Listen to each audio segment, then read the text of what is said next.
네, 반갑습니다.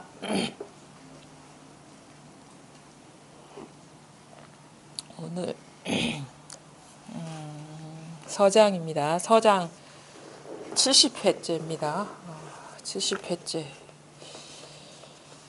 277쪽입니다.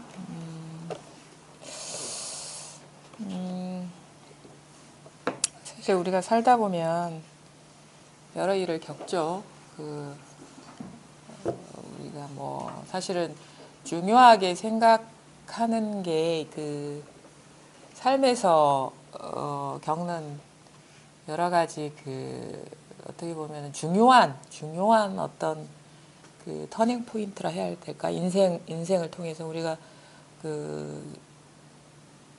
태어나는 것도 아주 큰 일이고, 큰 일들. 우리가 보통 이제 불교를 요거를 일대사 인연이 마음을 깨닫는 걸 일대사 인연이라고 하는데, 세속적으로 이 마음을 떠나가지고 일단 세속적인 우리가 인생이라고 하는 데서 큰 이벤트들이 있잖아요. 큰 일들, 어떻게 보면 전환점 아니면 고비 이런 것들이 있는데, 뭐 태어나는 것도 상당히 큰 일이고, 그 다음에 좀 성장하면 이제 엄마 품에, 부모 품에 있다가 이제 사회로 나가는 거 있죠. 특히나 이제 아이들을 키워보는 사람은 이제 뭐 어떤 크게는 뭐 유치원이나 아니면은 초등학교 들어갈 때 상당히 좀 예민해지잖아요. 얘가 잘 이 사회에 나가서 잘 성장할 수 있을까, 잘 어울려서 잘 클 수 있을까, 출생과 그 다음에 사회로 나간 어떤 변화, 그 다음에 이제 학교가 바뀌면서 겪는 그런 큰 이벤트들, 그 다음에 좀 이제 성년이 됐을 때 뭐 대학 들어가는 건 우리나라에서 사실 큰 일이고, 또 나오면은 이제 졸업해가지고 취업하는 게 또 상당히 큰 일이잖아요. 요즘은 또 특히나 취업이 안 돼가지고. 그런데 또 그것보다 비교할 수 없이 큰 일이 또 사람을 만난다는 것, 결혼을 해가지고 가정을 이룬다는 건 사실은 태어나는 거에 버금가는 빅 이벤트라고 보거든요. 그러니까 특히나 저는 이제 여자이기 때문에 남자분들의 결혼이 갖는 의미나 그런 거를 이제 체험적으로 느끼지 못하기 때문에 상당한 그것도 내 어떤 프레스 압력일 거라고 보긴 보거든요. 근데 여성의 입장에서도, 이 여성의 삶에서도 이 어떤 전혀 다른 사람을 만나고, 특히나 사람은 그래도 뭐 몇 년이나 몇 달이나 이렇게 알아왔지만, 결혼하고 나면은 사실은 한 사람하고 결혼한 게 아니라는 걸 알게 되잖아요.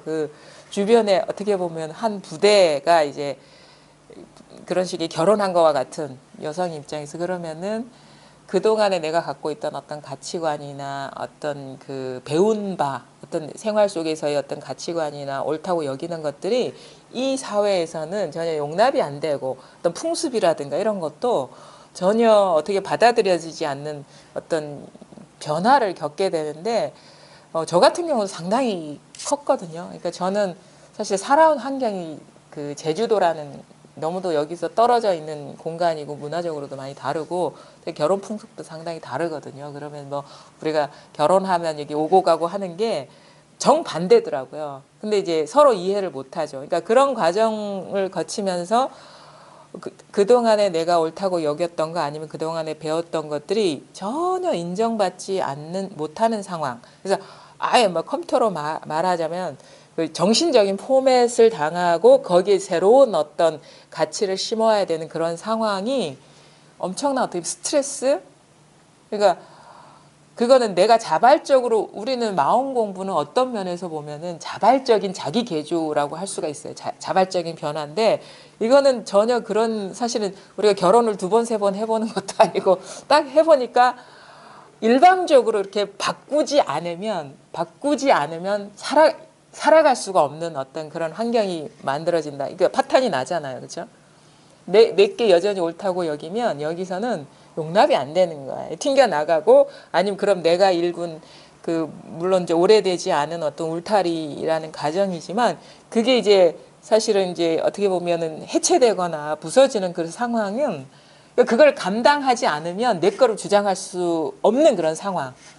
그게 사실은 저 같은 경우는 엄청난 어떤 스트레스 상황이었거든요. 근데 저 같은 경험들을 많은 여성분들이 할 거고 남자분들도 마찬가지라고 생각을 해요. 왜냐하면 책임져야 되거든요. 일단은 그 사회적으로 어떤 가장으로서 역할을 해야 되고 원치 않는 어떤 가면도 써야 되고 막 이런 것들이 그래서 어떻게 보면 자기도 모르게 그 낯선 환경에 막 몰리고 적응해 가는 상황이 정신적인 어떤 큰 그 충격이기도 하고 변화이기도 한데 또 거기서 어느 정도 적응했다 치면 또 삶이 우리가 원하는 대로 흘러가지 않잖아요.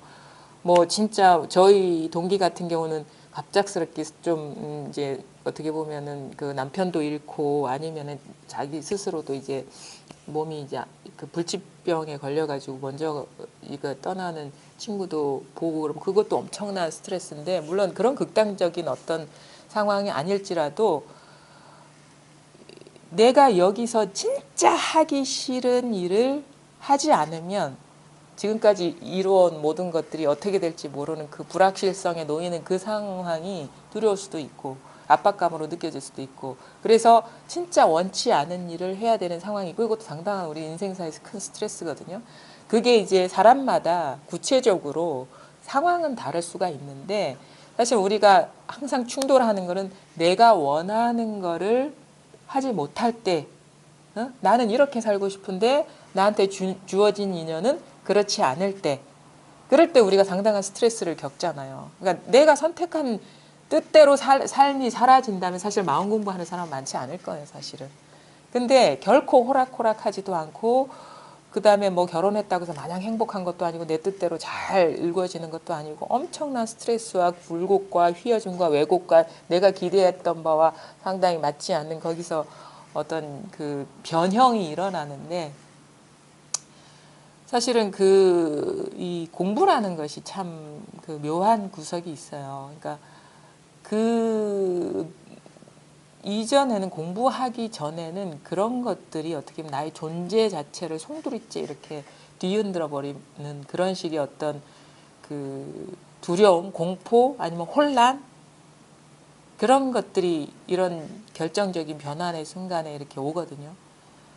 특히나 이제 뭐 좀 배운 것도 많고 자존심도 강한 사람일수록 그런 식의 그런 충격이 상당히 크죠. 정신적인 충격이. 그게 좀 심하면 병이 되기도 하고 화병이 되기도 하고 우울증이 되기도 하고 막 그러는데 공부를 한다고 해서 그런 식의 그 인연이 진짜 순탄하게만은 흘러가진 않고 뜻대로 흘러가지 않아요. 그러니까 그 이전에 공부하기 이전과 다름없는 그런 어떤 위기라든가 눈에 보였을 때의 그런 순간들 아니면 눈에 뻔한 어떤 상황들이 일어날 수가 있거든요. 근데 이상한 거는 뭐냐면 그 이전에는 그런 일들이 그 닥친 일들이 정신을 혼미하게 하는 거예요. 정신을 혼미하게 하는 거예요. 홍란이라고 해요. 어지럽게 하고 혼미하게 하고 도대체 뭐에 의지해야 될지 그러니까 뭔가 든든한 뭐가 이렇게 없는 그러니까 뿌리 없는 어떤 그런 나무 뿌리 없는 어떤 그 존재 같은 그런 그러니까 한번 훅 불어도 훅 날아가고 흩어지고 하는 그런 식의 어떤 어지러움과 두려움과 공포. 근데 이 공부가 그 이렇게 어떤 역할을 하냐면 이 공부를 하면 똑같은 예전과 다르지 않는 그런 식의 강도와 스트레스가 눈에 보이게 드러날지라도 그런 홍란, 뿌리가 없이 그냥 막 파도에 밀려 떠다니는 그런 부표와 같은 그런 삶이 아니라는 것을 경험을 하게 되거든요. 그러니까 겉으로는 이전과 다름없는 그런 위기이지만 이상하게 마음은 이제 고요하다 해야 되나? 그러니까 어지러움, 혹함이 없는 거예요. 미혹이 없는 거예요. 미혹. 그냥 있어요. 근데 뭐 어렵고 힘들고 그래요. 그렇지만 어지럽지가 않아요. 마음이 어지럽지가 않아. 홍란이 없어. 혹함이 미혹이 없는 거예요. 미혹.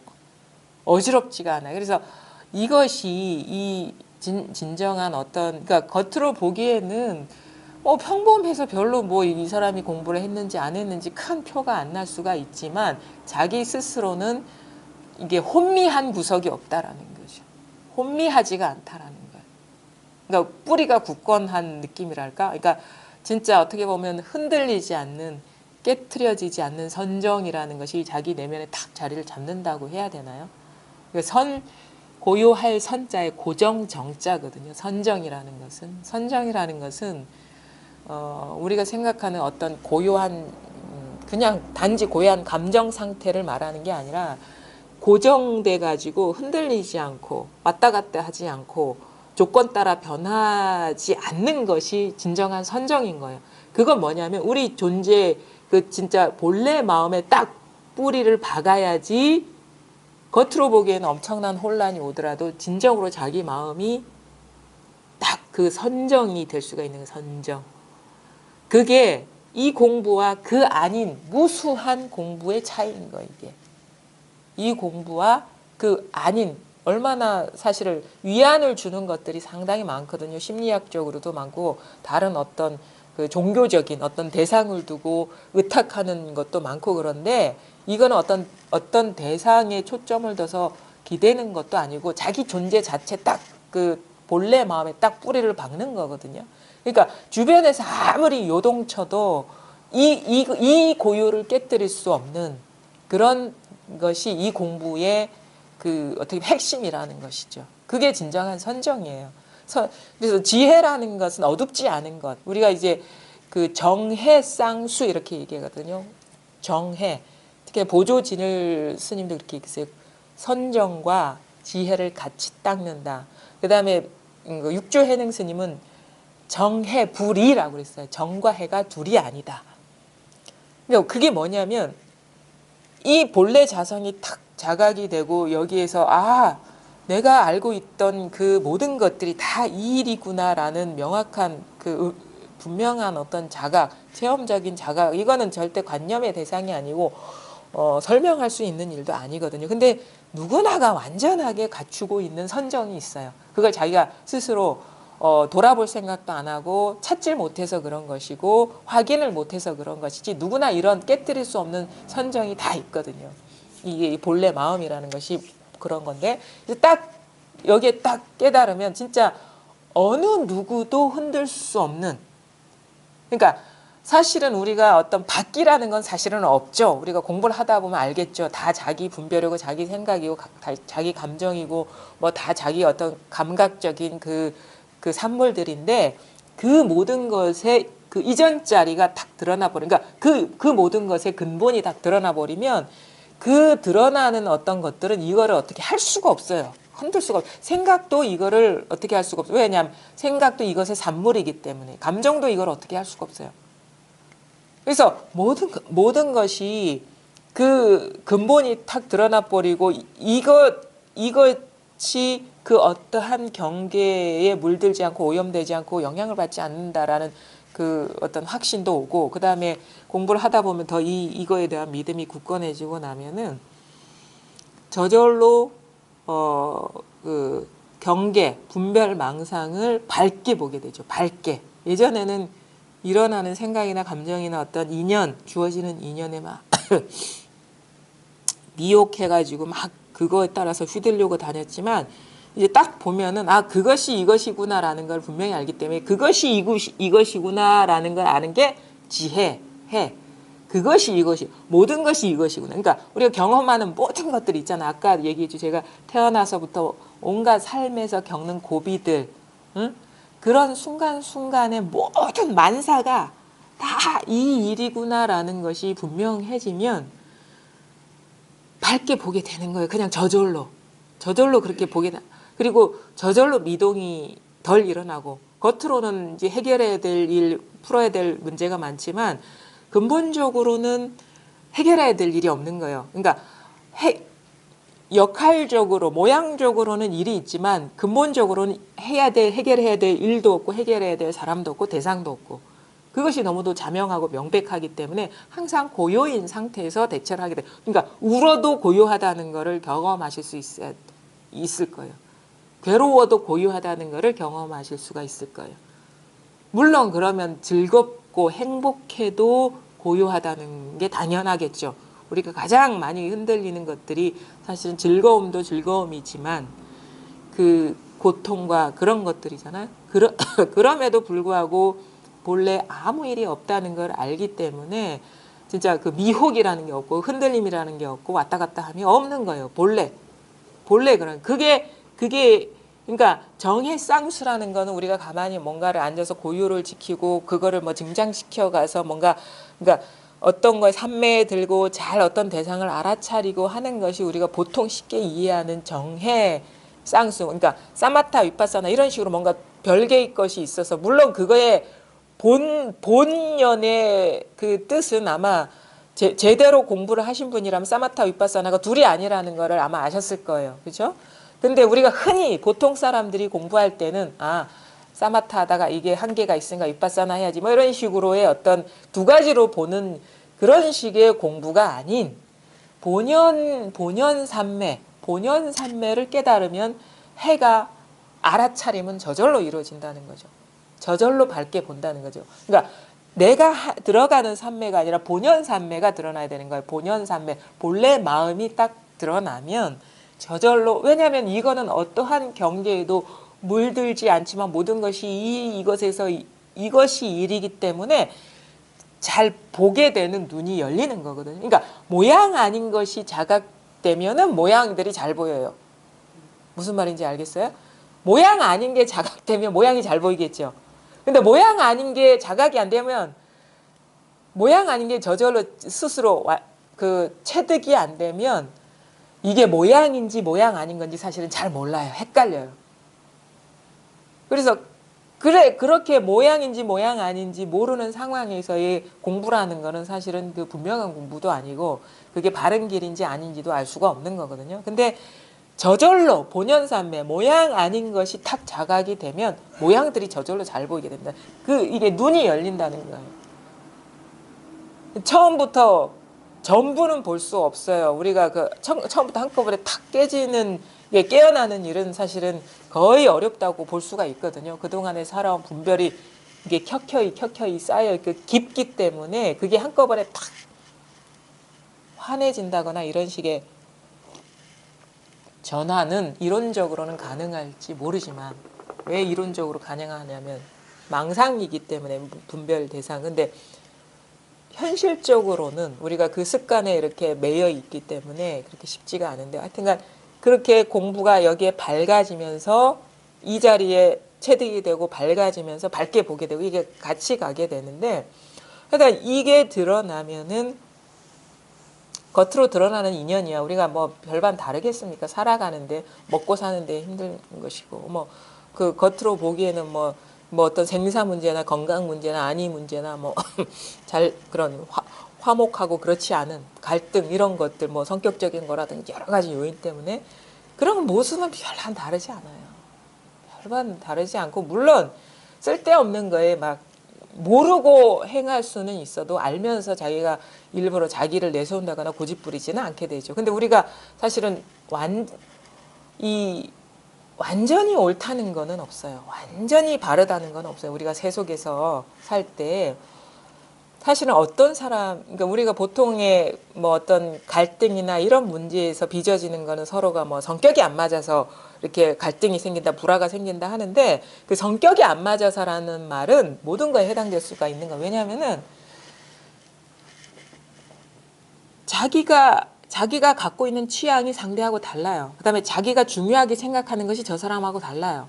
나는 아무렇지도 않은 일인데 저 사람한테는 엄청나게 큰 일이고 나는 그냥 쉽게 넘어갈 수 있는 일인데 이 사람은 상당히 고민거리가 되는 거예요. 그러면 쉽게 넘어갈 수 있는 일은 쉽게 행동한단 말이에요. 말도 쉽게 하게 되는 것이고 행동도 쉽게 하는 것인데 이 사람한테 그런 나쁜 영향을 주려고 하는 게 전혀 아닌데 이 사람한테 상처를 받는단 말이에요. 그게 성격 차이거든요. 그러니까 악을 저지르려고 이 사람한테는 악이 될 수 있지만 나는 전혀 그런 의도가 없는 거야. 그렇죠? 근데 이 사람한테는 그게 악이 되는 거예요. 나쁜 일이 되는 거예요. 우리가 아무리 부부간이든 부모 자식간이든 자기 뱃속에서 태어난 자식하고도 갈등이 심하잖아요. 살고 죽는 요즘은 또 엄격 뭐 지금 잔인한 일도 일어나고 그러는데 다 다르거든. 다.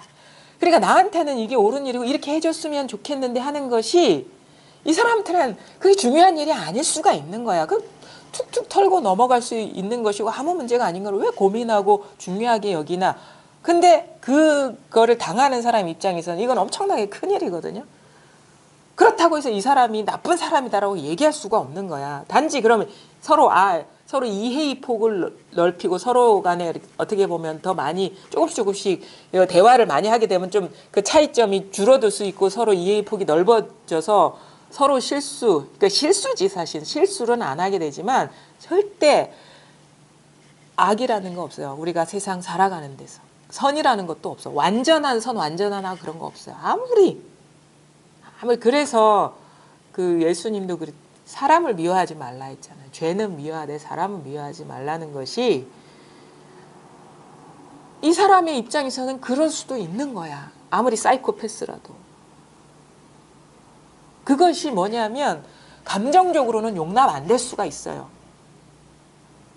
근데 이 사람이 자기가 그렇게 살고 싶어서 살지는 않았을 거란 말이에요. 많은 부모를 비롯해서 사회가 그렇게 몰고 갔을 수도 있는 거예요. 그러니까 내 말은 뭐냐면 그런 식으로 어떤 뭐 이 사람은 공부가 됐으니까 완전해야 돼. 이렇게 반듯하게 살아야 돼. 이런 식의 요구를 할 수가 없어. 그리고 사람마다 그런 기준은 다르기 때문에. 그래서 공부를 할 때 사람을 보지 말라고 하는 이유가 그런 거거든요. 사람을 본다는 거는 자기 기준, 자기 취향에 맞게 보는 거예요.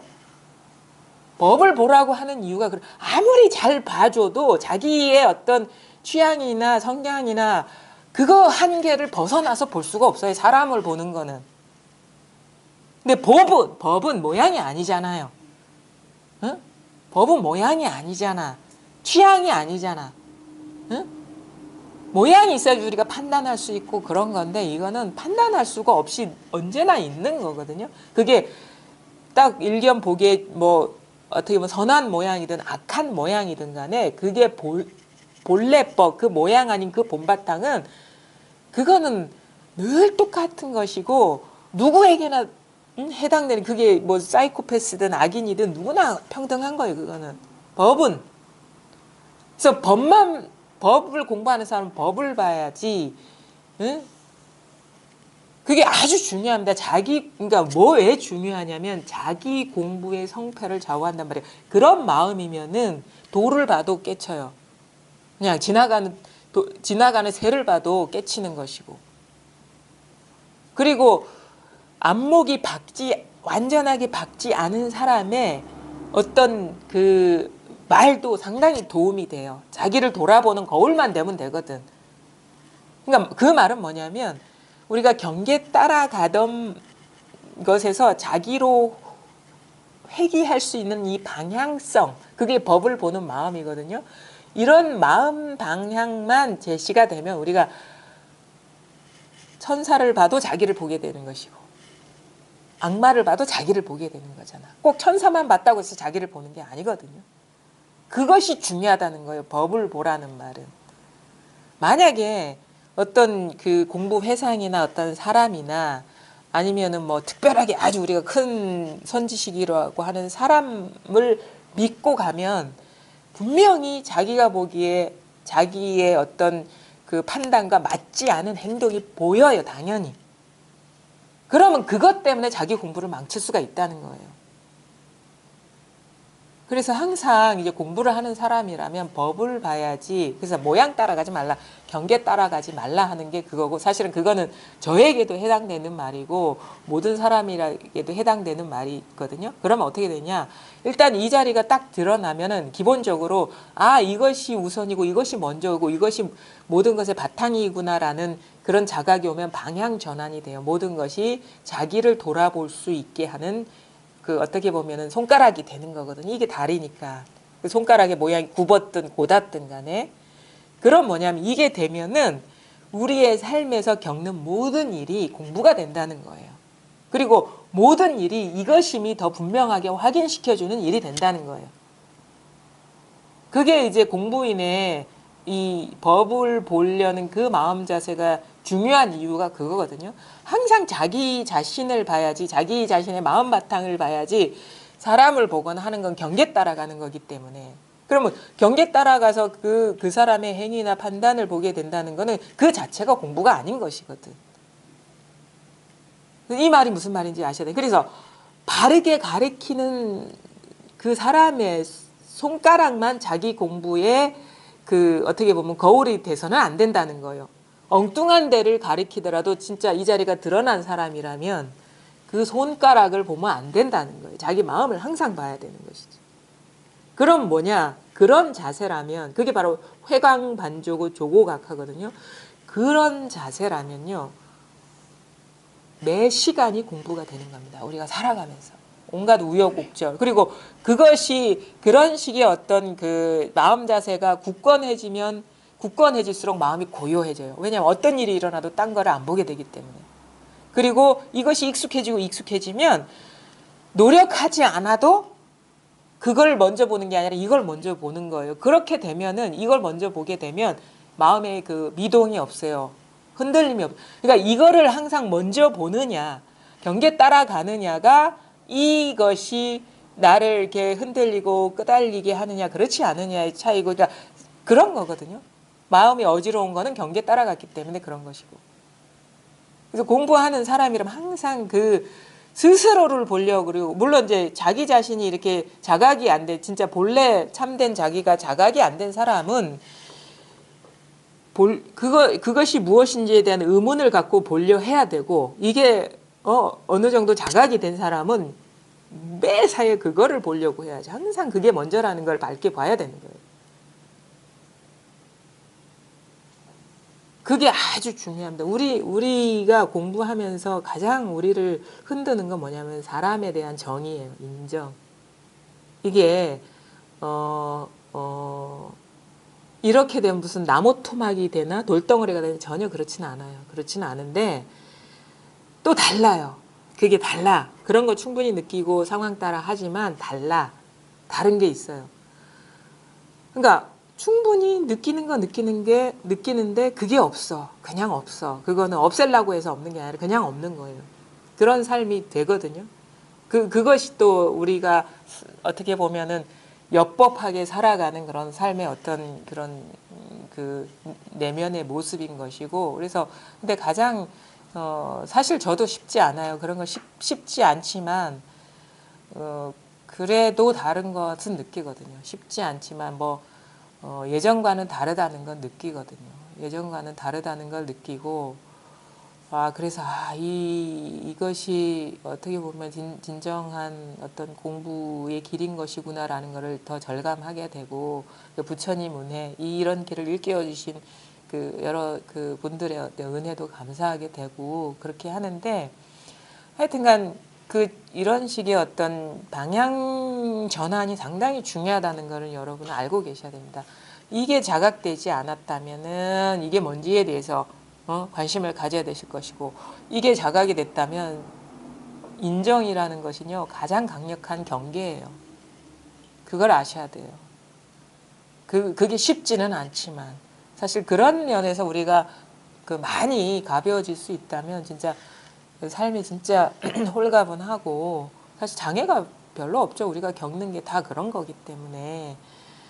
그러니까 그런 것이 만약에 이게 공부가 깊지 않으면 오해의 소지가 있을 수 있지만 전혀 그렇지는 않은 거예요. 무슨 돌덩이처럼 되고 나무 토막처럼 되고 그런 거는 아니에요. 절대. 깨어 있고 살아 있고 다 느낄 거 느끼고 볼 거 오히려 더 보죠.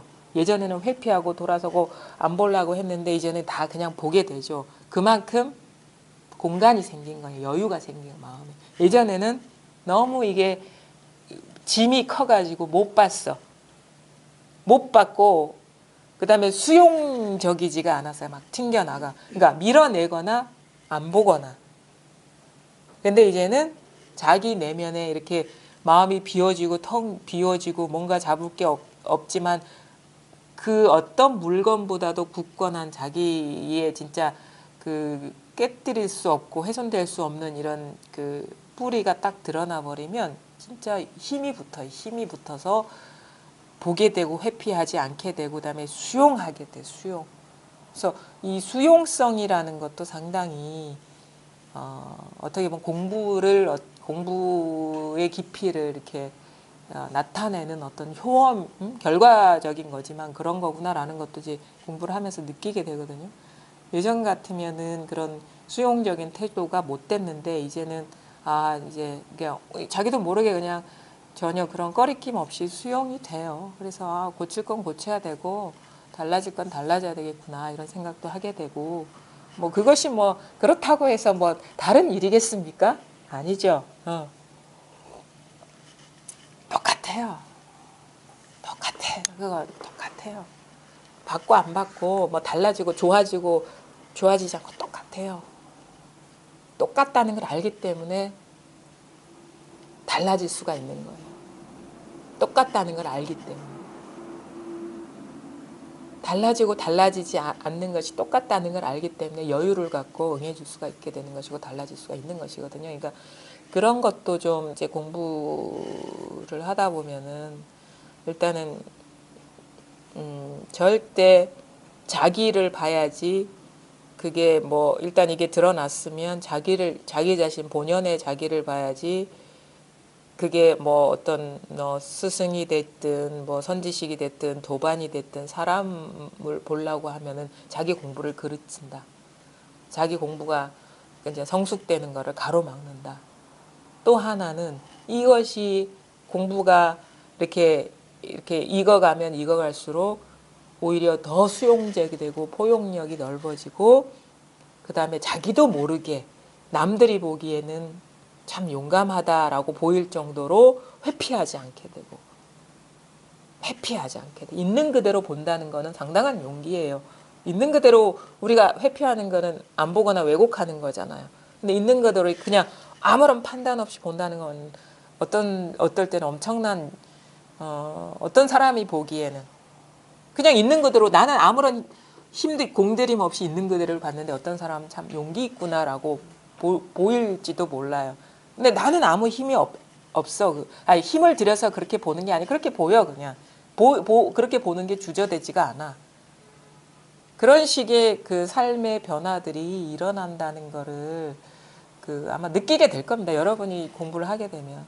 그러니까 일단은 그럼에도 불구하고 우리가 항상 그 분명하게 자각하고 확인해야 될 것은 이것뿐이다라는 거거든요. 지금 이 순간 제가 여러 가지 그 느낀 바를 공부하면서 경험하게 되고 살아가면서 경험하게 되는 소회를 얘기했지만 그럼에도 불구하고 이것도 경계거든요.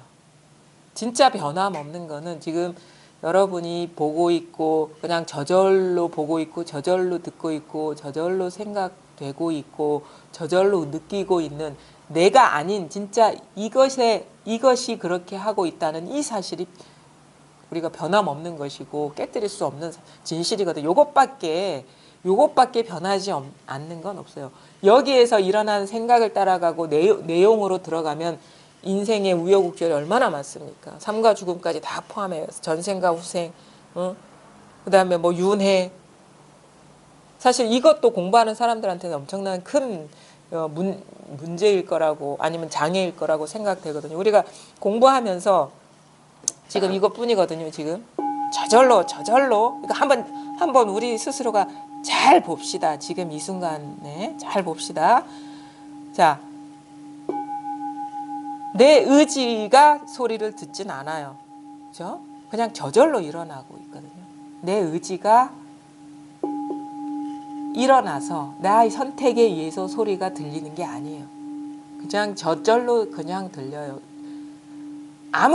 그러니까 우리가 이거 진정으로 진실에 가까운 거는 아무런 해석 없는 상태에 있는 그대로의 일이 진실에 가까운 것이지 우리가 해석에 들어가서 배운 어떤 지식으로 해석한 거는 오히려 멀어지는 일이거든요. 그러니까 아무런 판단과 해석과 준비 없이 있는 일이 그게 진실에 가까운 일이고 진실이죠. 그게 사실은 아무런 해석과 판단과 의도와 의지 없이 그럼에도 불구하고 있는 일이 그 진실인 거예요. 그럼 뭐냐? 지금 소리가 일어나고 있고 이래 하면 없고 이래 하면 있지만 이 소리의 이어짐과 끊어짐은 나의 의지와 상관없이 저절로 일어나고 있다는 사실. 이 소리가 이거를 어떤 사람은 이걸 안다, 아는 게 있다라고 얘기하고 어떤 사람은 여기서 다 드러난다라고 얘기하고 어떤 사람은 어떻게 돼? 허공이 이거를 본다라고 얘기하기도 해요. 본다, 안다, 드러난다. 근데 표현은 어떻게 보면 자기가 더 어떤 느낌적으로 친근한 거를 갖고 표현할 수가 있는데 진정으로 우리가 얘기하고자 하는 바는 뭐냐면 그냥 이 소리가 나타나고 사라지고 하는데 저절로 드러내고 있는 일이 있다라는 거예요. 그게 바로 스스로 자자, 스스로 자 써가지고 자성. 성이라는 건 왜 성품 성자거든요. 성이라는 건 성품이라는 거는 묘해요. 뭔가 손에 잡을 수는 없는데 뭐가 그런 어떤 속성 그런 성이 있는 게 그게 자성이라고. 이걸 우리가 깨어 있는 성품이라고 얘기하는데 성품이니까 이런 꽃처럼 어떤 그런 식의 뭐가 있나 이렇게 보면 안 돼. 그냥 지금 있는 이대로 저절로 일어나고 있는 일이 자성이라는. 저절로 보이고 있는 일이 이 자성이라는 거예요. 저절로 생각되어지는 일이 자성이라는 거예요. 저절로 느껴지는 일이 자성이라는 거예요. 근데 이건 뭔지 몰라요. 만약에 뭔지 알면은 생각이거나 느낌이거나 소리이거나 색깔이거나 모양이거나 그럴 거야. 우리가 안다는 것이 뭔지도 이해할 필요가 있어요. 우리가 알 수 있는 것, 내가 알 수 있는 것은 이 소리이거나 색깔이거나 모양이거나 아니 맛, 냄새이거나 촉감이거나 느낌이거나 생각이거나 이미지이거나 그러니까 이걸 우리가 분별상이라 하거든요. 분별돼서 드러난 것만 알 수 있어요. 알매 대상만 알 수 있어요. 대상화된 것만, 분별화된 것만 알 수 있어요. 근데 우리는 이런 시기로 삶을 살아왔기 때문에 자꾸 알려고 덤벼들죠. 이것도 알려고 덤벼드는데 중요한 건 뭐냐면 알려고 하는 이것이라는 것이지 알매 대상이 이게. 우린 착각을 해. 알미라는 우리가 알아야 되는데 모른다 하는 건 알매 대상으로서 알려고 하잖아요. 그건 그 자체가 모순이라는 거예요. 잘못이라는 거예요. 왜냐하면 알매 대상으로서 어떤 거를 알더라도 그거는 망상만 알게 되는 것이지 응? 망상의 본성, 망상화 되기 이전짜리 그거는 알 수가 없어요. 그러니까 알미 뭐라는지도 알아야 되는 거야. 근데 우리 덮어놓고 알려 그러거든. 모르니까 공부가 부족하다고 여기고 알아야 되는데 분명하지 않다고 여기는데 그 알미라는 것이 착각이고 잘못된 도구라는 것을 알아야 되는 거예요. 우리가 그런 거 있잖아요. 열쇠로 이렇게 막 문을 열어야 되거든요. 열쇠로 문을 열어야 되는데 잘못된 도구를 쓴다는 건 뭡니까? 이런 나무 토막 갖고 막 하면 안 되겠죠. 이게 아기가 안 맞거든.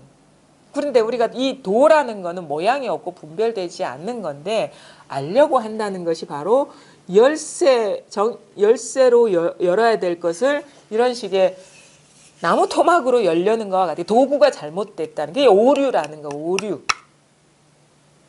근데 그러면 어떻게 우리가 이거를 깨닫느냐, 체험하냐, 확인하냐, 내지는 뭐 그런 식의 얘기, 나의 지금 상태와 다른 전환이 있는 것 같은데 그걸 그럼 어떻게 그런 일이 가능하냐라고 묻게 되죠. 그럼 뭐냐면 알려는 그 마음, 한 마음이 일어나는 거기가 그것인 것이지. 사실은 알려는 이 마음과 뭔가 알았구나 하는 그 대상도 이거거든요. 주객이 떨어져 있는 것도 아니고 다른 게 아니에요. 그냥 하나의 마음에서 주체인 모습으로 객체인 모습으로 분별되는 것일 뿐이에요. 그러니까 여기에서 저의 모습으로 여러분의 모습으로 이렇게 모양으로 드러나 있듯이 뭔가를 알려고 할 때 우리가 설명할 수 있는 일은 알려는 나도 벌써 분별된 만약에 대상이 있다면 주객으로 나눠진 거잖아요. 내가 그거를 알지 뭐가 알겠어요? 그럼 뭐야? 벌써 여기서 분화된 분별상이라는 거예요. 그럼 뭐야? 알려는 그 마음일 때는 주객이 없어요. 알려는 그냥 단지 그 마음일 때. 그러니까 뭐라고 얘기해? 단지 몰라라 하거든. 모름이라는 건 대상화가 안 된다는 거예요. 그러니까 모름이라는 건 이런 거예요. 우리가 안다 모른다 이 법을 어떻게 얘기할 수 있냐면 안다라고 하는 거는 내가 죽비를 아는 것처럼 내가 주객이 나눠지는 거예요. 이런 식으로. 근데 모른다라는 거는 뭐냐면 내가 있는데 죽비를 봐야 되는데 안 보여. 자꾸 대상화에 들어가는데 이 의도가 너무 강력하게 들어가 있는 상태예요. 모른다는 상태는. 몰라서 답답하다는 거는 이런 식으로 종을 봐야 되는 종이 안 보여. 그러니까 목적의식은 분명한데 아직 목적이 분명하게 드러나지 않은 그 과도기적인 상태. 근데 진정으로 우리가 이거를 깨닫는다라는 건 알려는 이 마음이나 몰라 하는 이거나 똑같다는 거예요. 알아 하는 이거나 몰라 하는 이거나 똑같다는 거예요. 그래서 사실 저기까지 갈 필요가 없어요. 대상까지 갈 필요가 없어요. 알아 하는 이 자체이지 뭔가를 아는 게 아니고 몰라 하는 이 자체이지 뭔가를 모르는 게 아니라는 거예요.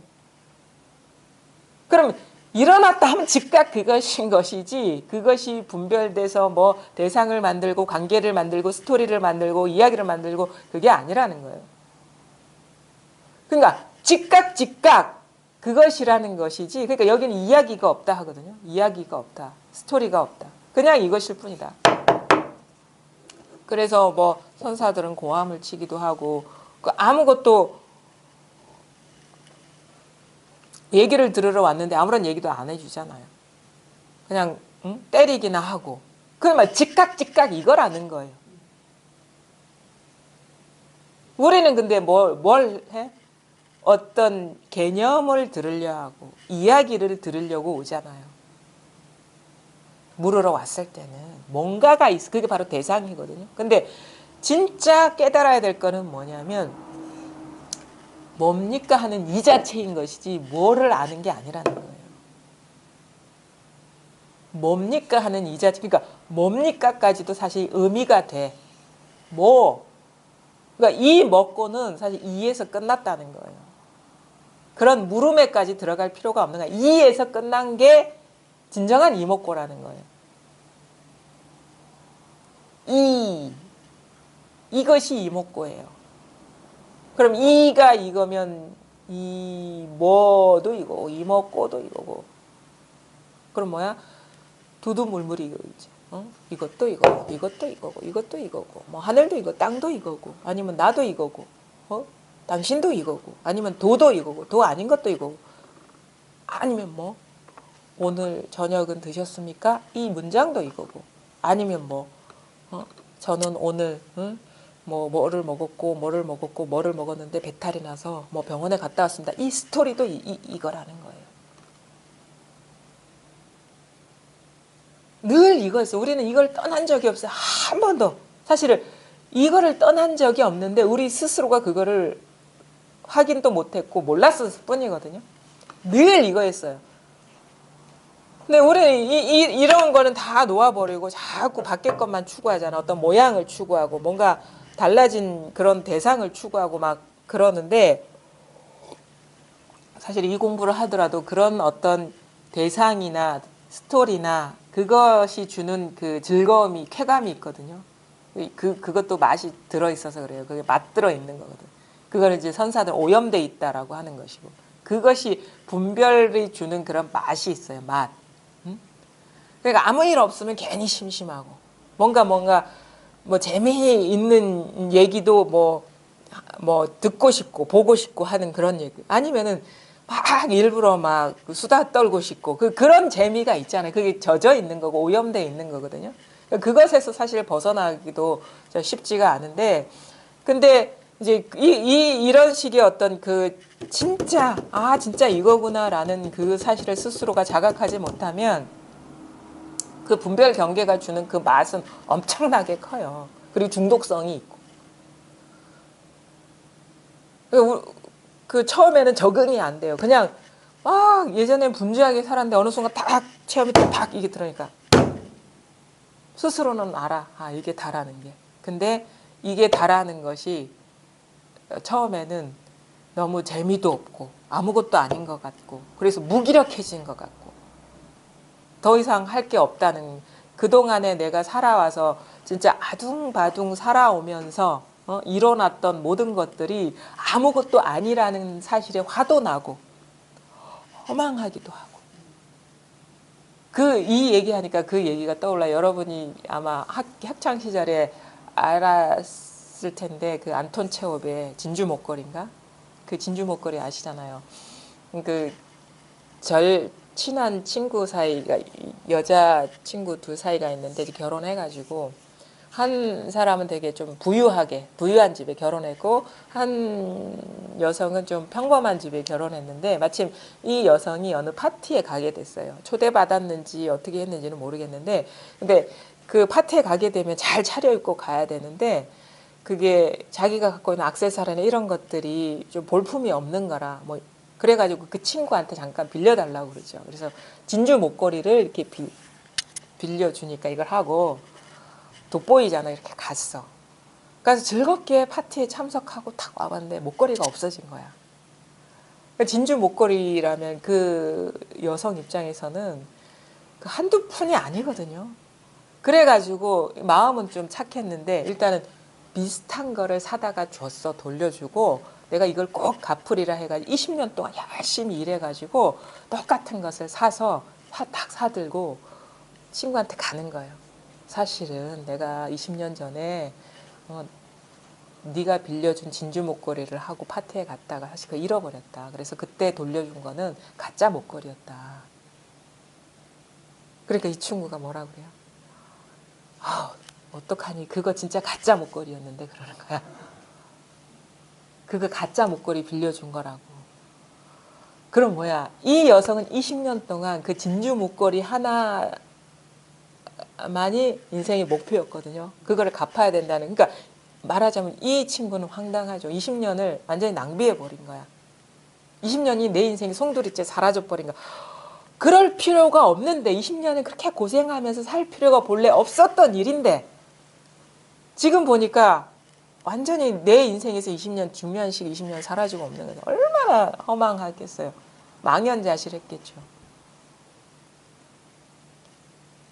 사실 우리의 삶이 그런 거예요. 우리가 이제 도를 깨치고 나면 내가 평생을 엉뚱한 짓 하면서 살았구나. 진짜가 아닌 가짜 목걸이를 진짜라고 여겨서 내가 그것이 귀하다고 여기서 그렇게 애쓰면서 노심초사하면서 살았구나. 그것이 주는 절망감도 상당히 크고 그 다음에 특히나 공부를 그런 식으로 좀 뭔가 경계를 추구하면서 하는 사람은 그렇게 이끌어 주신 분이 너무 화가 나는 거야. 왜 그렇게 공부를 가르쳐 줬지?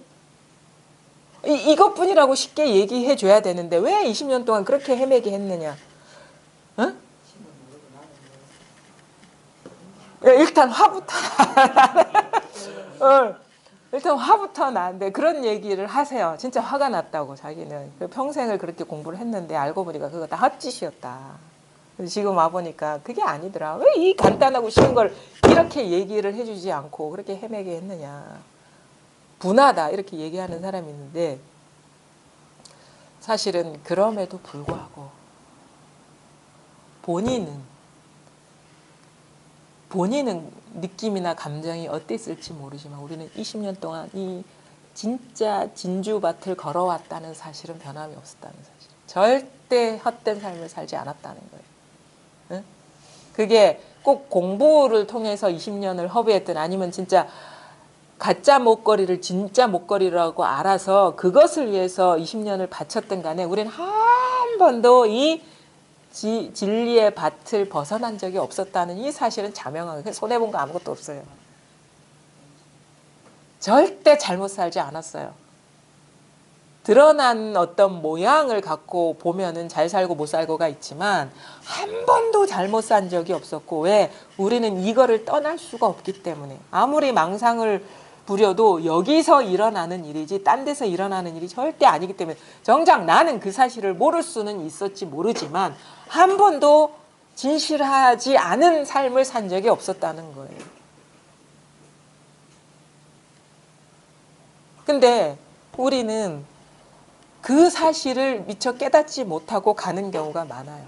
사실을 인생의 종착지에 보면은 꿈 같잖아요. 일전에 저희 어머님하고 이렇게 점심 식사를 하는데 그 말씀이 되게 가슴이 와닿는데 뭐냐면 어머니가 그러시더라고요. 우리 아버님이 돌아가신 지가 한 20년 채 안 됐지만 근데 그때 되게 힘들어 하셨거든요. 사실은 우리 보통 삶에서 자식보다는 왜 배우자가 이렇게 배우자와 헤어졌을 때가 가장 그 충격이 크다는 그런 얘기를 들은 것 같거든요. 딱히 살아계실 때 막 화목한 모습을 보여준 것도 아닌데 정작 보내고 나니까 그렇게 그 빈자리가 커 보일 수가 없고 막 너무 우울하고 막 그런 그래서 집에 가면 돌아서면 저기서 막 부를 것 같고 하는 그 느낌이 한 3년을 갔다 하더라고요. 근데 이제 지금 한 10 몇 년이 가는데 지금 돌이켜 보면은 그냥 꿈 같대요. 그냥 꿈 같대요. 내가 저분하고 살았나? 그게 너무 아득하다는 거예요. 꿈 같다는 거예요. 근데 사실 우리가 삶에 어떻게 보면 종착역에서는 그런 식으로 지나온 삶이 저도 지금 지나온 삶이 그렇게 여러분들에 비해서는 적은 삶이지만 꿈 같거든요. 아니 잠깐 돌아서면 10살일 것 같고 잠깐 돌아서면 학창 시절일 것 같은데 지금 다 거울 앞에서 서면 이제 완전히 이제 노년으로 중년 넘어가 가지고 막 이렇게 장년으로 넘어가고 막 그런 상황인데 그러니까 한 생각 바꾸면 10살이라 10살일 것 같고 한 생각 돌아서면 학창 시절일 것 같은데 그것이 뭐냐 꿈 같다는 얘기거든요. 알아요 우리 스스로가. 그럼에도 불구하고 그거를 철저하게 보려고 하지 않고 그 꿈의 끝자락을 붙들고 놓지 못하는 게 그 평범한 사람의 삶이자. 그래도 뭐가 있을 거야. 그래도 뭐가 있을 거야. 여전히 그 꿈을 깨질 못하고 꿈의 뒷스토리에 궁금해하는데 뒷스토리가 별거 없어요. 사실은. 꿈일 뿐이지. 근데 진실한 건 뭐냐면 그 모든 꿈이 꾸어지는 순간 그게 뭐 악몽이든 아니면은 뭐 즐거운 꿈이든 간에 항상 내가 스스로 자각하든 자각하지 못하든 항상 이 마음밭에서 이 진리의 밭에서 행해지고 행사되고 있었다는 이 사실은 변함없는 거예요. 그러니까 절대 잘못된 적이 없었다는 거예요. 절대 잘못된 적이 없어요. 단지 나 자신이 그걸 몰랐을 뿐이지. 잘 보세요. 어떤 분이 그러시더라고. 만약에 그렇다면 진짜 이게 다라면 우리가 윤회라는 거는 없나요? 사실 공부하는 사람이 그 윤회에서 사실 자유로워지기도 쉽지가 않아요. 그치? 그래가지고 윤회 그런 거 있습니다 없습니다 사실 제가 얘기할 수 없습니다 그래요. 전생이라는 게 있나요? 없나요? 윤회 그럼 전생 아니면 윤회 앞으로 죽어서 어디로 간다고 하는데 많은 스님들이 그렇게 얘기하는데 그 막 도가 높다는 분들이 다 그렇게 얘기하는데 윤회 전생 그런 게 없나요? 저는 뭐라고 있다고 없다고 얘기할 수가 없습니다. 하지만 잘 보십시오. 잘 보십시오. 여러분도 지금 잘 보십시오. 아마 공부하는 사람 이게 어떻게 보면 큰 걸림돌 중에 하나거든요. 그게. 그러면 잘 보십시오. 우리가 어제는 어떻게 어제가 될 수가 있습니까? 네? 생각하면 어제가 있죠. 그러니까 어제 생각할 때 어제가 있는 거예요. 그럼 내일 생각할 때 내일이 있는 거예요. 그러면 만약에 가족 생각할 때 있어요. 그다음 눈앞에 내가 있잖아요. 하지만 지금 이 순간 눈에 보이더라도 분별하지 않으면 그가 누군지는 우리가 알 수가 없어요. 생각해야지 그가 내가 되는 거예요. 그가 되는 것이고. 생각해야지. 그러니까 그게 뭐냐. 지금 현재를 말하는 거거든. 어제는 과거고. 어제는 과거고 현재는 지금 이렇게 눈앞에 드러나는 보살님들, 거사님들 현재 여기 앉아 있는 게 현재잖아요. 그다음 내일은 미래가 되는 거예요. 과거, 현재, 미래. 과거도 분별이요. 현재도 분별이요. 미래도 분별이요. 이거 아닙니까? 우리가 생각할 때 어제가 있고 생각할 때 내일이 있고 생각할 때 지금 어떠한 일이 있고 누가 앉아 있다가 가능한 거 아닌가요? 그러면 이 범위를 좀 넓혀 봅시다. 전생은 그럼 어떻게 전생이 될 수가 있느냐? 전생이 이 생각 밖에 따로 있을까요? 이게 우리가 시야 가까이 있는 거는 그래 생각이지. 근데 뭐 전생 얘기하고 뭐 역사 얘기하고 뭐 막 이렇게 얘기하면 따로 있는 것 같아 하는 그 느낌, 막연한 느낌. 근데 그 막연한 느낌은 그렇다 치더라도 그 엄밀하게 보자는 거예요. 엄밀하게 보자는 거예요. 지금 이렇게 소리가 일어나는 이 자리에서 생각이 일어나잖아요. 그렇죠? 감정도 일어나고. 그럼 소리가 이렇게 일어나는 여기에서 어제가 일어나지 않습니까? 지금 여기에서 누가 여기 앉아있네, 무엇이 있네가 가능하지 않습니까? 지금 여기에서 한 생각이 일어나는 여기에서.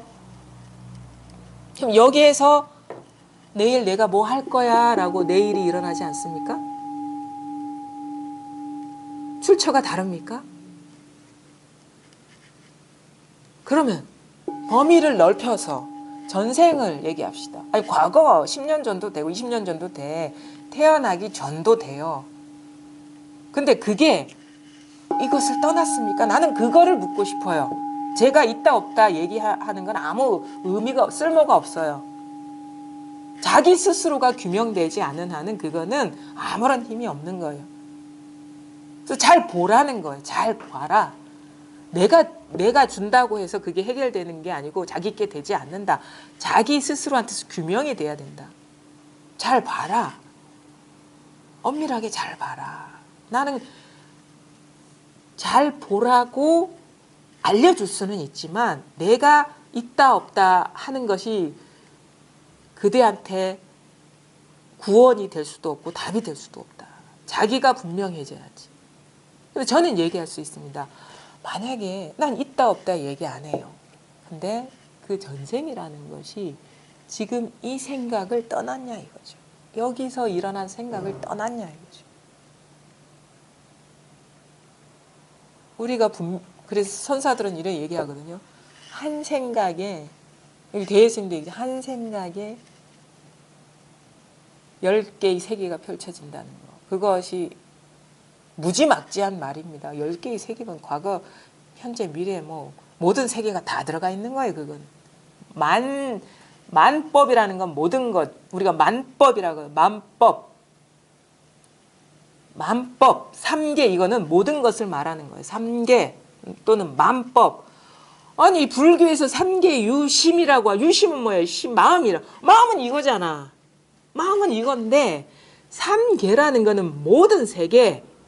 우리가 상상하고 뭐 체험하고 뭐 걸어보고 느껴보고 알고 아니면 뭐 모든 우리가 알 수 있는 그 세계가 3개거든요. 3개가 뭐라고 했어요? 부처님이 유심이라고. 유심 뭐? 이거. 그럼 이 3개의 전생이 밖에 있습니까? 후생이 밖에 있습니까? 윤회가 밖에 있습니까? 분명히 부처님이 3개 유심이라고 해요. 심은 뭐? 이거, 심, 이거. 그래서 3개가 손가락 끝에 있다라는 거예요. 그 문수보살 손가락 튀긴 사이에 뭐 다 돌고 제자리로 돌아왔다 하는 게 그거거든요. 제자리가 이 자리죠, 사실은. 3개가 이 손가락 튀기는 여기에 있다라는 거예요. 튀기는. 손가락 드는 여기에 있다라는 거예요. 그러면 3개를 벗어난 세계에 전생이 있습니까? 후생이 있습니까? 윤회가 있습니까? 한번 잘 보십시오. 모든 것이 다 이것이다라는 거예요. 모든 것이 이것이다. 그것 따로 있고 그 나머지만 여기 있다는 게 아니고 그리고 그럼 모든 것이 이것이라면 진짜 나는 뭡니까? 이것이 납니까? 이게 나거든요. 전체가 난데 이 전체가 어디를 돌아다니겠습니까? 전체인데. 개체면 돌아다닐 수 있어요. 전체가 나라면 이 마음이 진정으로 본래 마음이 본래 면목이라면 본래 나라면 이것이 전체거든요. 우주 전체가 이건데 어디로 돌아다니겠습니까? 어디에서 났다가 그럼 태어나게 되면 그 공간이 있어야 될 것이고 태어나는 존재가 있어야 될 것인데 이 전체가 어떻게 그 부분적인 부분이라면 들어갔다 나왔다 할 수 있어요. 부분이 아니기 때문에 오고 감이 없다 하는 거거든요. 불례불거.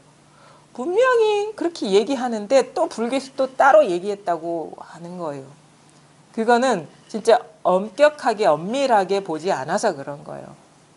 이거는 있다 없다 누가 진짜 뭐 도가 밝은 사람이 있다 없다 해서 이게 해결되는 게 아니에요. 들어서 이 문제가 해결되는 게 자기 스스로 잘 보라는 거야. 잘 봐라. 참고해라. 잘 봐라. 살펴봐라. 아니 어제가 이것이고 내일이 이것이고 지금이 이것이면은 그럼 뭐 10년 전도 이것일 것이고 20년 전도 이것일 것이고 태어나는 것도 이것일 것이고 태어나기 전도 이것일 것이고 한 생각을 벗어나지 않았다는 거예요. 이게 아무것도 아닌 일 같지만 이 손가락을 흔든 일이 아무것도 아닌 일이지만 모든 일입니다. 모든 일. 이게 모든 일로 완전히 화해버려. 모든 일이 되어버려야 돼 이게. 이게 모든 일이라는 거예요. 다른 일이야. 그럼 그 전생 후생도 이건데 꼴랑 이생 살아가면서 겪는 일이 다른 일이겠습니까? 그죠? 뭐 전생은 뭐 지나온 삶이고 후생은 앞으로 살아갈 거니까 나한테 지금 별로 중요하지 않아. 이 생이 중요할 거야. 근데 다른 관점에서 보면 전생 그 무수한 전생도 이거고 무수한 후생도 이건데 꼴랑 요 길이 사이에 살아가는 이 생이 일어나는 온갖 일이 그러면 다른 일이겠습니까? 얼마나 우리는 이 짧은 생을 살면서 지지고 볶고 울고 웃고 하는 일이 얼마나 많습니까? 아프고 하는 일이. 근데 이것을 손가락 하나 튕기는 일을 벗어나지 않았다는 사실이에요. 이뿐이라는 거예요. 이게 그러니까 철두철미해진다. 빈틈이 없어야 된다. 새는 구석이 없다는 건 그거거든요. 만약에 전생은 아리까리고 뭔가 따로 있는 것 같고 어느 분이 있다고 하니까 하면은 아직 틈이 생긴 거예요. 그게 틈이 생긴 거라고. 그런 틈이 그래서 이걸 무루법이라고 하는 건 유루법이 아니라 무루법. 루가 세는 거거든요. 세지 않아야 돼. 그러니까 예외가 없이 이것으로 돌아와야 된다는 거예요. 모든 것이 우리 이 세계의 모든 것이 내가 지금 경험했던 앞으로 경험했던 지나온 경험이든 다 이것이 돼버려. 이걸로 다 돌아와야 된다는 거예요. 그것이 만법기일이라는 겁니다. 만법기일이 되면요. 제대로 되면은 어디 갈 데도 없어요. 딱 완전히 이것이면 내가 법이라고 했던 그 법상도 없어요. 그러면 저절로 모든 것이 아무런 틈 없이 이 하나라는 것이 저절로 분명해져요. 그게 이제 공부고 그러니까 저는 딴 거 필요 없어요. 모든 것이 이것이기만 하냐 이거지. 아는 거 예외 없이. 그것만 철저해지면 된다. 아주 단순하다. 지금 여러분 이 저절로 일어나는 여기에서 사실은 생각, 느낌, 뭐 소리, 사물, 뭐 여러 가지 감각들이요. 이걸 벗어나지 않았습니다. 아 이거 그래.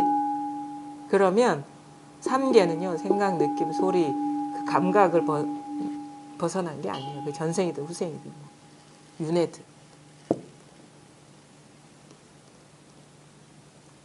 우리가 자기 분별을 떠난 전생은 없어요. 자기 생각을 떠난 후생도 없고 윤회도 없고. 모든 세계는 어떻게 창조돼? 바로 이렇게 창조되는데 이렇게 생각이거나 느낌이거나 소리이거나 어떤 빛깔이거나 모양이거나 이렇게 창조돼요. 세계는 항상 이렇게 창조돼요. 항상 이래요.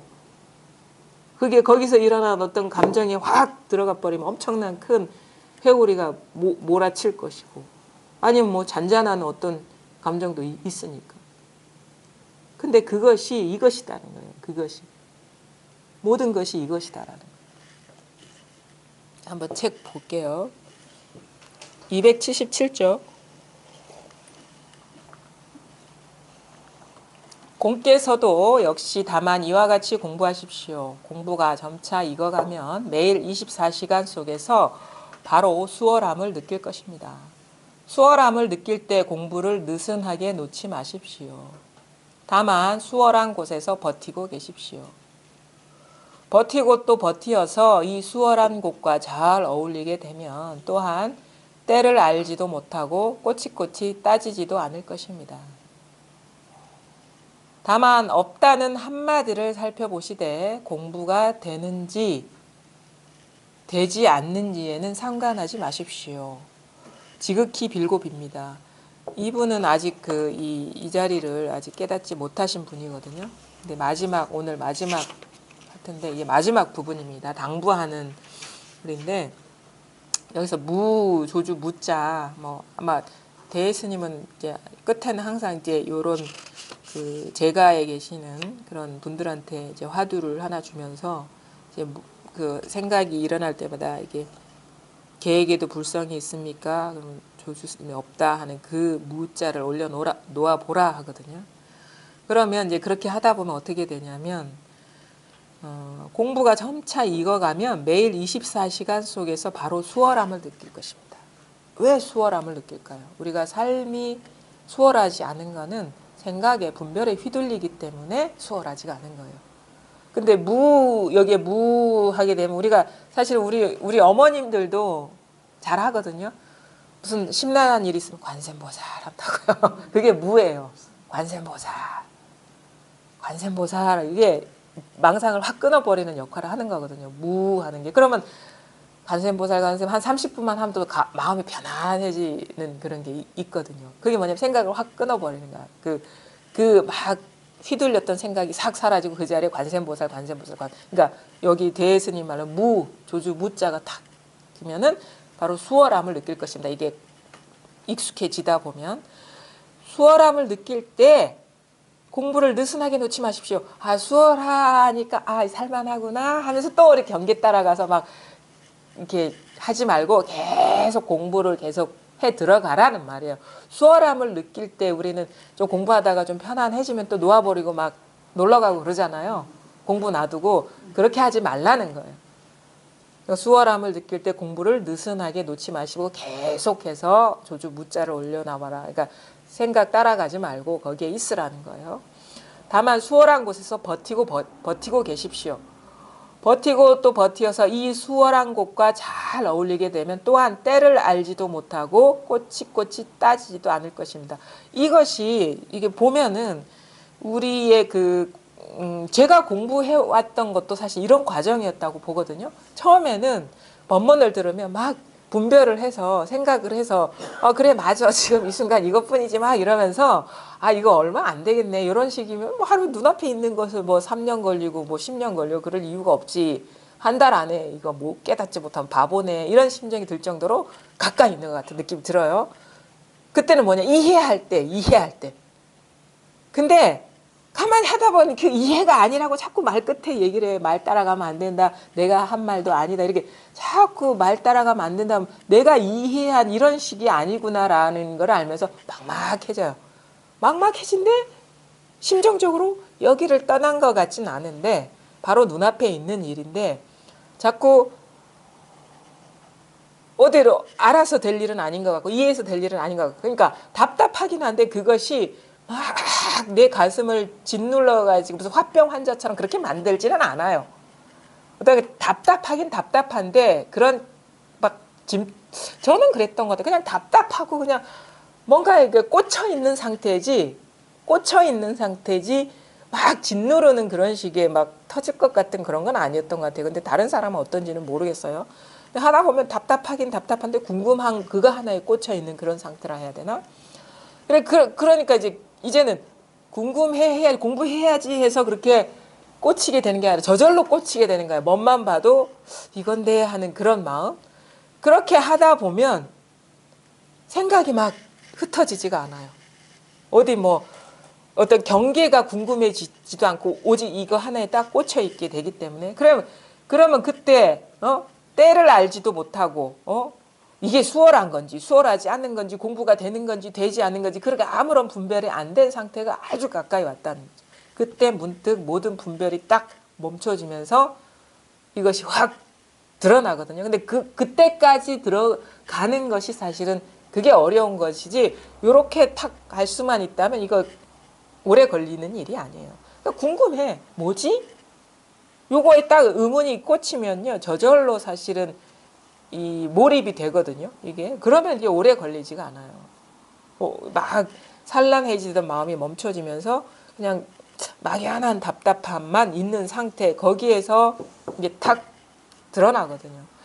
그러니까 꼬치꼬치 따지지도 또한 때를 알지도 못하고 꼬치꼬치 따지지도 않을 것입니다. 그때는 뭐냐면 법문이 안 들려요. 그냥 뭐랄까 법문의 내용이 안 들려.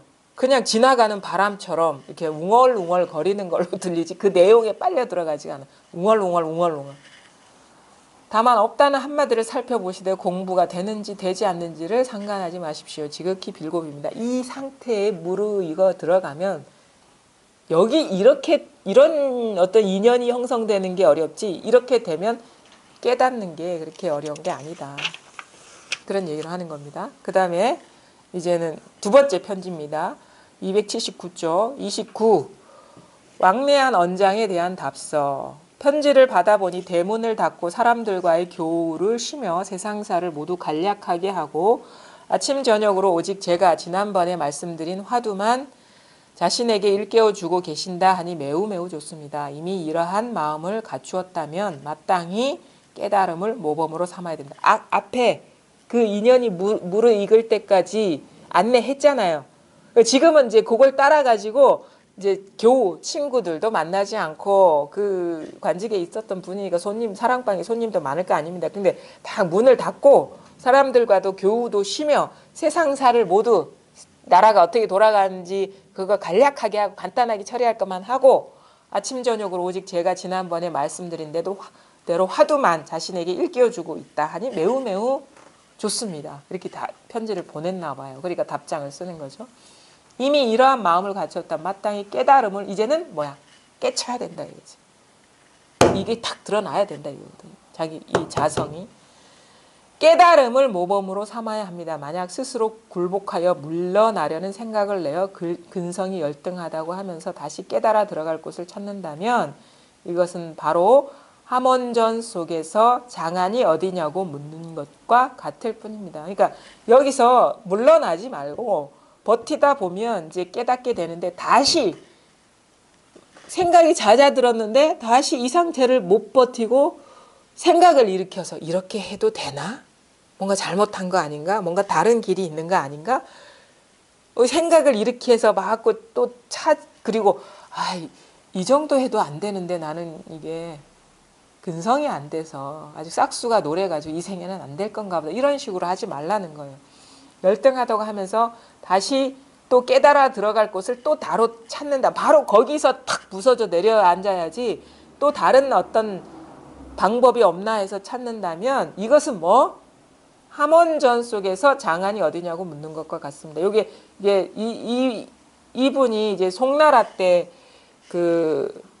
사람인데, 그러니까 당이 무너지고 5대 10국 지나자마자 송초 사람이에요. 그러니까 이때의 사람들은 당나라에 대한 어떤 환상이나 그러니까 당나라가요, 당대는 세계 최강대국이었다 하더라고요. 전 세계적으로.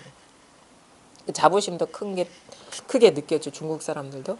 수도가 장안이었어요. 근데 그 함원전이 뭐냐면 당나라 때 왕들이 조회를 했던 궁전이야. 그게 장안 밖에 있겠습니까? 장안 한복판에 딱 있지. 자기가 거기에 앉아 있으면서 장안이 어디지 하는 거랑 똑같다 이 말인 거예요. 우리가 만약 이 말이 광화문에 딱 앉아 있으면서 서울이 어디지 하는 거랑 똑같다 이 말인 거야. 그 자리가 바로 장안인데 다시 생각을 일으켜서 장안을 찾는다고 그 자리에서 딱 발밑을 보면 되는데 딱 한 생각 내려놓고 딱 보면 되는데 거기서 다시 생각을 일으켜서 광화문에서 서울이 어디지 하면은 이건 어긋난 거잖아요. 저희 발밑을 보면 되지. 거기가 광화문이 서울의 한복판인데. 사실은 우리가 그래요. 지금 여기 앉아 이거는 이야기 속이니까 막 그럴듯하게 이미지가 그려지는데 여기가 장안이거든요. 여기 그러니까 말하자면 여기 와가지고 도가 뭡니까? 나는 아직 모르겠습니다. 라고 묻는 것이 도가 없으면 물을 수 없는 일이라 그게. 그 말인 거예요. 그러니까 만약에 여기 와가지고 부산이 어딥니까? 물어보세요. 말이 되냐 이게. 다 부산에 앉아 계시잖아요. 그 말이라 이게. 그 자리가 바로 깨닫고자 하는 그것이지 장안이라는 건 그 깨달음을 말하는 거거든요. 다시 장안이 어디지? 자기가 아주 정중앙에 정통으로 앉아 있으면서. 그게 우리 모든 도를 찾는 사람들의 아이러니이고 모순이라는 거예요. 도가 지금 이 도가 아니면 이 자성이 아니면 한마디도 입도 뻥끗할 수가 없어요. 이게 아니면. 근데 그걸 충분히 자기가 쓰면서 도를 쓰면서 도가 뭡니까? 이게 말이 됩니까? 이런 말이라는 거예요. 그래서 다시 생각을 일으켜서 그러니까 말하자면 그거예요. 사실은 뭐 이런 식으로도 막 우리가 뭐 방편으로 뭐 무하고 할 수 있지만 사실 그렇게 어렵게 할 필요가 없습니다. 한 생각이 모든 것을 창조하니까 그 한 생각의 바탕을 보면 되는 거예요. 응? 한 생각의 바탕을 보면 되는 거야. 왜? 한 생각이 모든 것을 창조하기 때문에. 그럼 한 생각은 어디 옆집에서 합니까? 뒷집에서 합니까? 자기가 하고 있잖아요. 근데 지금 생각이 일어나는 데 있잖아요. 부산 한 생각이 딱 일어나고 서울 하면 한 생각이 딱 일어나고 뭐 장안 하면 당나라의 수도에서 이 생각이 일어나는 게 아니에요. 서울에서 일어나는 것도 아니고 부산에서 일어나는 것도 아니고 바로 지금 이 부산 하는 것이 이것이고 서울 하는 것이 이것이고 장안 하는 것이 이것이에요. 그러니까 이것을 벗어난 세계가 없다. 이것을 벗어난 전생 후생이 없다 이 말인 거예요. 내가 전생이라고 안 하면 전생 어디 있어요? 아닙니다. 불교 경전의 가르침에 딱 써 있는데요. 내가 그거 분별하지 않으면 그게 거기 있습니까? 그래서 금강경 우리가 보통 하는데 경을 얘기하는데 경전에 써 있습니다 하는데 진짜 경은 이거예요. 나에게 한 권의 경이 있으니 종이와 묵으로 된 것이 아니로다. 이게 진짜 경이거든요. 이게 진짜 경이고 살아있는 경을 읽어야지 죽은 경을 백날 읽어봐야 그거는 종이하고 잉크나 쳐다보고 있는 거예요. 그게. 살아있는 경을 이게 아마 수지 독송 금강경 수지 독송하라 하는데 거기에 진정한 뜻은 이 구절을 지녀서 막 외워라 이게 아니라 자기 안에서 그 독송이 나와야 된다. 송이 나와야 된다. 자기 안에서. 이미 지니고 있는 거기에서 경이 나와야 된다. 그러니까 이제 잘 보십시오. 한 생각, 그러니까 무하는 이것이지 따로 여기서 무하는 자리에서 생각을 일으켜서 도가 뭘까 깨달음이 뭘까 그렇게 하면 안 된다. 무하는 이겁니다. 바로 화두를 일깨워줄 때 일깨워주는 사람이 누굽니까? 이거 아주 너무도 친절하게 대스님 이렇게 친절한 분이 아닌데 되게 이 단락은 되게 친절하게 요즘에 우리가 하는 얘기를 하고 계세요. 바로 화두를 일깨워줄 때 이먹고 할 때 일깨워주는 사람은 누구입니까? 이먹고 하는 사람은 누구입니까? 근성이 못났다고 아는 것은 또 누구이며 들어갈 곳을 찾는 것은 또 누구입니까? 제가 구업을 무릅쓰고 거사를 위하여 분명히 말하겠습니다. 이것은 다만 한 사람 왕원장일 뿐 다시 둘이 없습니다. 단지 한 사람 왕언장이 있을 뿐이니 다시 어느 곳에서 화두를 일깨워주는 사람을 얻겠으며 근성이 열등함을 아는 사람을 얻겠으며 들어갈 곳을 찾는 사람을 얻겠습니까?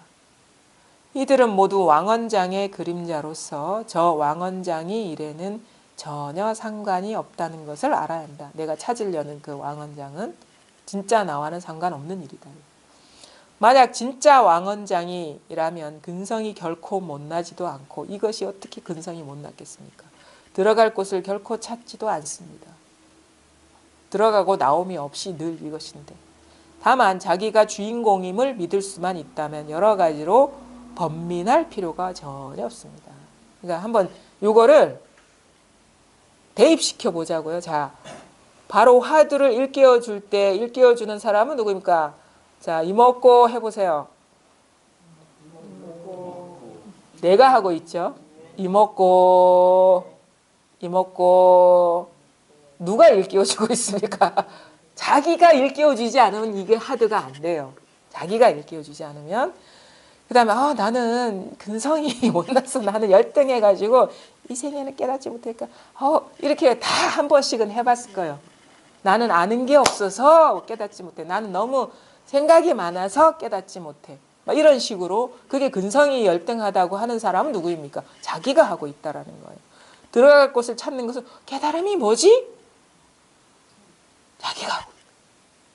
깨달음이 뭐지? 하는 것도 자기가 하고 있어요. 그 다음에 제가 구업을 무릅쓰고 거사를 위하여 분명히 말하겠습니다. 이것은 다만 한 사람의 자기일 뿐, 왕언장일 뿐이라는 자기일 뿐, 다시 둘이 없습니다. 그러니까 자기가 북치고 장구치고 다 하고 있다. 모르겠다 하고 있고 뭘 알았다 하고 있고 온갖 짓을 자기 혼자 하고 있다 이거예요.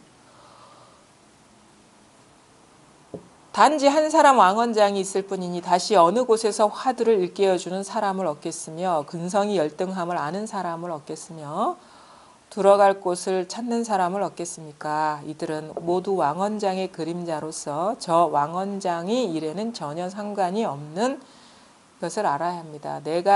누가 일깨워주는 누구는 없고 그것은 바로 나의 그림자일 뿐이다라는 거예요.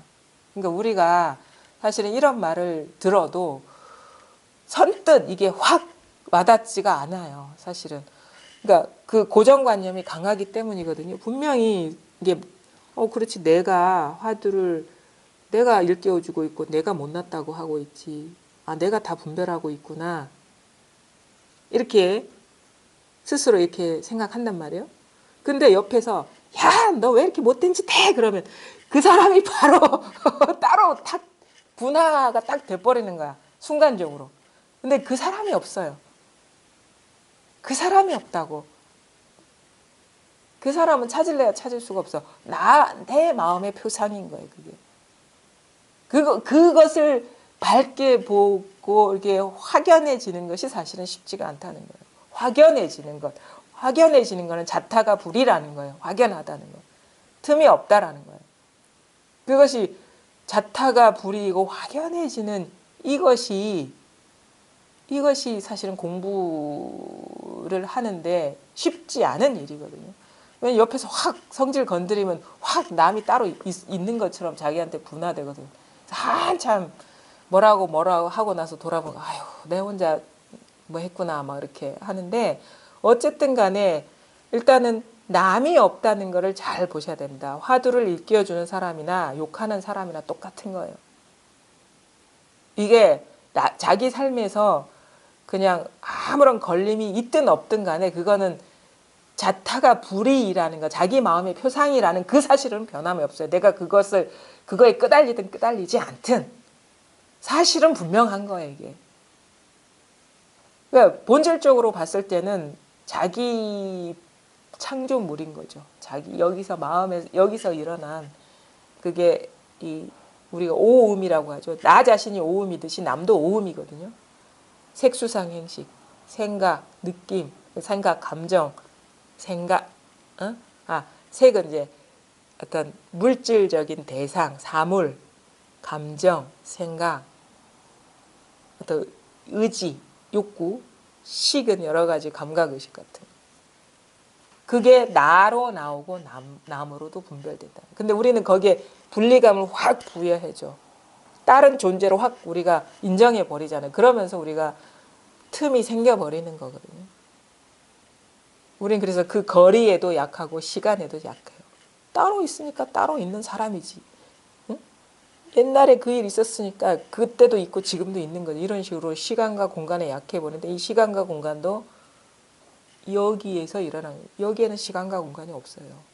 여기에서 확 벌어지는 모양으로 투사되니까 그거를 액면 그대로 우리가 믿어버리기 때문에 따로따로 있는 것처럼 분리에 떨어진다는 거죠. 그러니까 이 사실은 이 근원이 분명해지고 여기에서 완전히 힘을 얻어버리면 점점점 자타가 불이가 되는 것이 자기 삶에서 구현되는 것이고, 그러니까 이게 확실해져 버려야 돼요. 딴 것이 사실 없어요. 딴 것이. 딴 얘기도 할 수가 없고. 근성이 열등함을 아는 사람을 얻겠으며 들어갈 곳을 찾는 사람을 얻겠습니까? 이들은 모두 왕원장의 그림자로서 저 왕원장의 일에는 전혀 상관이 없다는 것을 알아야 합니다. 그러니까 그것이 뭐든 간에 진실한 왕원장은 아니다라는 거예요. 만약 진짜 왕원장이라면 결코 근성이 못나지도 않고 들어갈 곳을 결코 찾지도 않습니다. 여기에는 근성도 없고 들고 날 곳도 없습니다. 여기에서 근성이니 근성이 잘나니 못나니가 분별이 되고 들어가고 나오는 것이 분별되기 때문에, 다만 자기가 주인공임을 믿을 수만 있다면 여러 가지로 번민할 필요가 전혀 없습니다. 분명하게 얘기를 하잖아요. 이렇게. 분명하게 얘기를 하거든요. 그 선사들이 결코 어려운 말만 하지는 않았어요. 우리가 제대로 안 봤기 때문에 그런 것이죠. 얼마나 쉽게 얘기합니까? 이것이 뭐냐? 자기뿐이다. 어떤 분은 자기뿐이다 하는 거예요. 이게 주인공인 자기뿐이다. 이거 대예스님 버전이거든.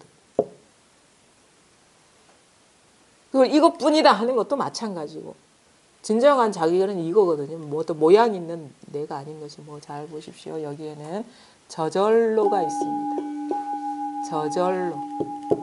저절로 꽃도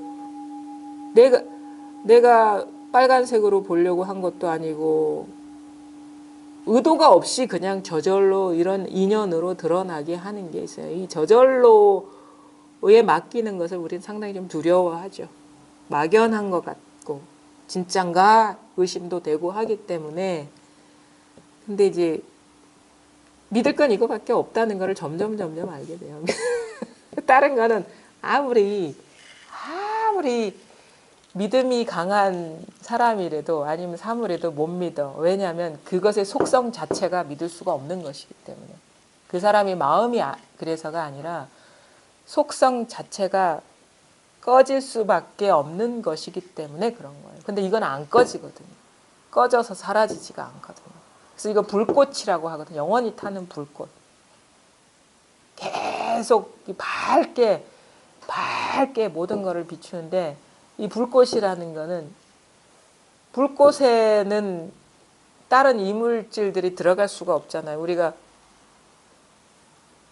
뭐 모닥불 이렇게 야외가 모닥불 이렇게 피워놓으면 막 벌레들이 막 달려들면 어떻게 돼요? 타버려요. 거기 들어가 버리면. 모양은 여기에 들어갈 수가 없어요. 이건 어떤 모양도 용납하지가 않거든. 이건 어떤 모양도 아니거든.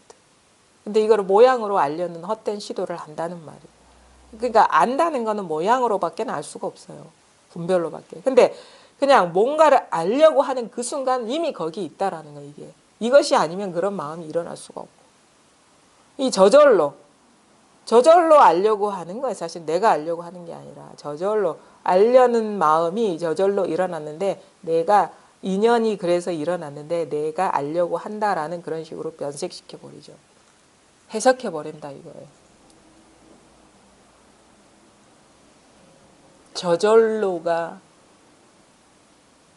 저절로는 지가 저절로 하는 것이기 때문에 믿을만 해요. 지가 저절로 하는 것이기 때문에. 뜻이 있어서 하는 게 아니라 이거는 아무런 뜻 없이 저절로 하는 것이기 때문에 우리는 뜻대로 하잖아. 이거는 뜻이 없이 그냥 원래 저절로이기 때문에 그냥 항상 하는 거예요. 근데 사람의 일은 다 의도가 있고 뜻이 있고 조건이 있고 그래요. 동기가 있어야 돼. 그게 뭔가 그것을 우리가 정식이라고 하고 그거거든요. 유의법이라고 하고. 근데 이거는 그거는 그 속성 자체가 항상 꺼져버릴 수밖에 없는 거예요. 무상한 것이기 때문에. 근데 이거는 늘 똑같아. 늘 변함없어. 그러니까 믿을 만한 건 이거밖에 없어요. 사람이 나빠서도 아니고 세상이 참혹해서도 아니고 그냥 그것은 분별 현상은 그것의 속성이 언젠가는 무너지고 사라져 버릴 수밖에 없는 운명이라 그건. 나빠서 좋아서가 아니고. 근데 이것만은 변함이 없어요. 이게 바로 이 세계의 참된 실상이구나 라는 걸 깨닫고 이게 부합하게 살아야지 어쩌겠어요? 어쩌겠어요? 법대로 살아야지. 그림자가 무슨 어떤 힘이 있습니까? 사실은 내 뜻대로 한다는 것도 저절로 일어난 거예요. 사실은 엄밀히 말하면 나의 의식 안에서만 내 뜻이지만 저절로 일어난 거예요. 그렇게 내 뜻이다라고 해석할 수 있는 해석되어 버리는 인연이 그때 일어난 것일 뿐이에요. 요것밖에 없다는 거를 항상 요게 그러니까 이거 한번 공부 이게 와닿지 않은 사람도 그냥 내맡겨 버리세요. 뭔가가 저절로 되어가는 게 있으니까 내맡겨 버리고 자기 판단을 내려놓고 하게 되면 이게 싹 어느 순간 탁 자각이 되거든요. 이 저절로의 자성이. 그러면은 이제 점점 이게 명확해져 버리면 점점 더 이것뿐임을 밝게 보고 맡길 수밖에 없어요. 그게 바로 조복이라고 하는 거죠. 분별심을 항복시킨다. 이 마음을 어떻게 항복시키겠습니까? 이거에 맡기라 이거지. 그것이 항복이라. 그게 그럴 수밖에 없어요. 저항할 수가 없어. 살짝 저항을 해보니까 선생님은 너무 교육을 많이 받아서 되는 거 아닌가 하는. 순간적으로 체면에 걸린 거 아닌가? 너무 말을 많이 들어가지고. 한번 그런 식으로 시도를 해봄직도 하죠. 그러니까 그러고 나서 이제 자기께 되니까. 그래봤자 부처님 손바닥을 벗어나지 못하거든. 한번 해보세요. 해볼 가치가 있어요. 그래야지 자기께 되거든. 들어서 되는 게 아니니까. 의심도 해보고 시도도 해보고 코도 깨지고 막 코피도 나고 그러다 보면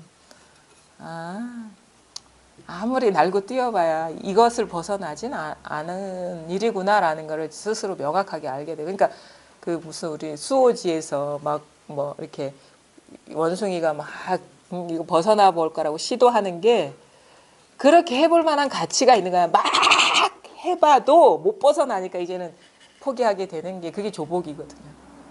그러니까 그런 식의 시도도 필요하죠. 우리가 또 하게 돼요. 분별심 그렇게 호락호락하게 조복되진 않아요. 네, 오늘 여기까지 하겠습니다. 감사합니다.